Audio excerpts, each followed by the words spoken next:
Hello, जो आज की इस वीडियो में हम कक्षा 10 का विज्ञान का त्रैमासिक परीक्षा का पेपर देखेंगे। इसमें जो हमारा पहला प्रश्न है, सही विकल्प चुनिए। लौह चूर्ण पर तनु हाइड्रोक्लोरिक अम्ल डालने से क्या होता है? तो हाइड्रोजन गैस और आयरन क्लोराइड बनता है। Fe2O3 + 2 AiL2O3 + 2 Fe। ऊपर दी गई अभिक्रिया किस प्रकार की है? तो ये हमारी हो जाएगी द्विविस्थापन अभिक्रिया। कौन सी हो जाएगी? द्विविस्थापन अभिक्रिया। कोई विलयन लाल लिटमस पेपर को नीला कर देता है, इसका संभवतः क्या होगा? 10 हो जाएगा। कोई विलयन अंडे के पिसे हुए कवच से अभिक्रिया कर एक गैस उत्पन्न करता है जो चूने के पानी को दूधिया कर देती है। इस विलयन में क्या होगा? हाइड्रोक्लोरिक अम्ल होगा। उपज का उपचार करने के लिए निम्न में से किस औषधि का उपयोग किया जाता है? तो एंटासिड का। खाद्य पदार्थ के डिब्बों पर जिंक की बजाय टिन का लेप होता है, क्यों? टिन की अपेक्षा जिंक अधिक अभिक्रियाशील होती है। क्या होती है? ये तीसरा ऑप्शन सही हो जाएगा। अगला, लोहे के फ्राइंग पैन को जंग से बचाने के लिए निम्न में से कौन सी विधि उपयुक्त होती है? तो जिंक की परत चढ़ाकर। कोई धातु ऑक्सीजन के साथ अभिक्रिया कर उच्च गलनांक वाला यौगिक निर्माण करती है। यह यौगिक जल में विलेय है। यह तत्व क्या होगा? तो कैल्शियम हो जाएगा। सही जोड़ी देख लेंगे। आयरन का Fe, silver Ag, lead Pb, sodium hydroxide का NaOH, sodium chloride NaCl, sodium carbonate Na2CO3, ये बुझा हुआ चूना CaCO3 हो जाएगा। और चूना पत्थर जो है हमारा CaO।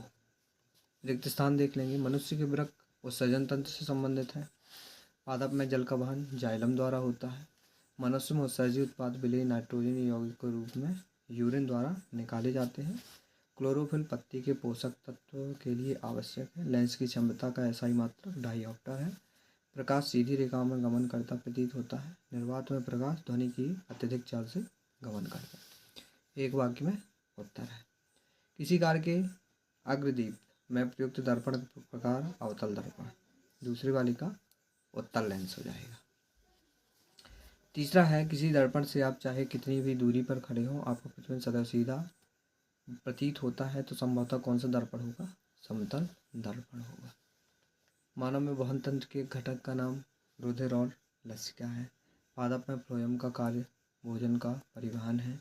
जिन अभिक्रिया में ऊष्मा का अवशोषण होता है उन्हें ऊष्मा शोषी अभिक्रिया कहते हैं। किस अभिक्रिया में एकल पदार्थ वियोजित होकर दो या दो अधिक पदार्थ बनाते हैं? तो वियोजन अभिक्रिया। दी गई अभिक्रिया में उपचित और उपचयित पदार्थ पहचानना है, बताना है। यहाँ से क्वेश्चन क्रमशः सभी देख लेंगे। संयोजन अभिक्रिया किसे कहते हैं? संतुलित रासायनिक समीकरण क्या है? अथवा में रासायनिक समीकरण की संतुलित करना क्यों आवश्यक है? आघातवर्धक का अर्थ अथवा में ऐसी धातु का उदाहरण दीजिए जो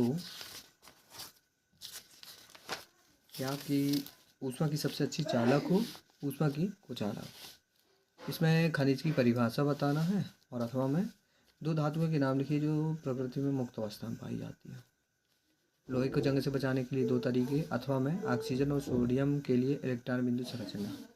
10वां ये क्वेश्चन, HCl विलयन जलीय विलयन में अम्लीय अभिलक्षण क्यों प्रदर्शित करते हैं? अथवा में अम्ल का जलीय विलयन क्यों विद्युत का चालन करता है? बेकिंग सोडा के दो उपयोग। अथवा में उदासीनीकरण भी किया गया है। ताजे दूध के pH मान 6 होता है, यदि बन जाने पर इसका pH मान के में क्या परिवर्तन हो? प्लास्टर ऑफ पेरिस की जल के साथ अभिक्रिया के लिए समीकरण। धोने के सोडे को दो प्रमुख उपयोग। अथवा में ये हो जाएगा। पाचक एंजाइम का क्या कार्य है? अथवा में हमारे आमाशय में अम्ल की भूमिका क्या है? ये 15वां क्वेश्चन देख लेंगे हम। 16वें में अवतल दर्पण के मुख्य फोकस की परिभाषा। और अथवा में उस समतल दर्पण की फोकस दूरी ज्ञात करनी है जिसकी वक्रता त्रिज्या 32 सेंटीमीटर हो। और ये हमारा 17वां क्वेश्चन है। अथवा में हम वाहनों में उत्तल दर्पण को पश्चिम दर्पण के रूप में वरीयता क्यों देते हैं? ये 18वां क्वेश्चन देख लेंगे। 19वें में ऊष्मा क्षेपी ऊष्मा शोषी अभिक्रिया का क्या अर्थ है? उदाहरण देके समझाना है। और अथवा में ऊष्मा क्षेपण अभिक्रिया क्या समझते हैं? उदाहरण देकर समझाना। 20वां क्वेश्चन देख लेंगे हम। ये 20वां क्वेश्चन ये है। 21वां है, रासायनिक गुणधर्म के आधार पर धातु अधातु में विभेद करना है। और अथवा में जो दिया गया है, गर्म जल का टैंक बनाने में तांबे का उपयोग होता है परंतु इस्पात का नहीं, कारण बताना। तो ये जो हमारा लास्ट क्वेश्चन है इसे देख लेना है कि वृक्काणु की रचना तथा क्रियाविधि क्या है। और अथवा में हमारे शरीर में हीमोग्लोबिन की कमी के क्या परिणाम हो सकते हैं।